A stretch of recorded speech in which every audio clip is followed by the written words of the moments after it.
আমেরিকায় বুবলিকে নিয়ে আনন্দের সময় কাটাচ্ছেন শাকিব খান। অন্যদিকে এই দৃশ্য প্রকাশ হওয়ার পর কেমন আছেন অপু বিশ্বাস?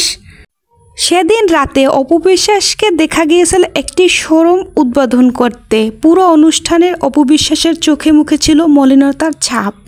কষ্ট করে হাসতে চেয়েছেন, কিন্তু তাকে দেখে বোঝা ছিল তার চোখ মুখ ছিল ফোলা। সেই সাথে আজকের ভিডিওতে অপু বিশ্বাস শুধু বসে আছেন একটি বিজনেসের মিটিংয়ে।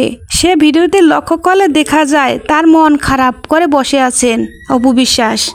অন্যমনস্ক হয়ে কী যেন ভাবছেন সেটিও বোঝা যাচ্ছে। অনেকে লিখেছেন মেয়ে হিসেবে চিন্তা করলে অপু বিশ্বাসের জন্য সেই সাথে অনেকেই বলেছেন অপু বিশ্বাস চাইলে শাকিব খানকে বাদ দিয়ে জীবনে ভালো থাকতে পারত, কিন্তু তার জন্য অপেক্ষা করে জীবনের সময়গুলো নষ্ট করে নিজেই ঠকিয়েছে নিজেকে। অপু বিশ্বাস ইচ্ছে করলে নিজের জীবনসঙ্গী বেছে নিতে পারতেন। অপু বিশ্বাস শাকিব খানের জন্য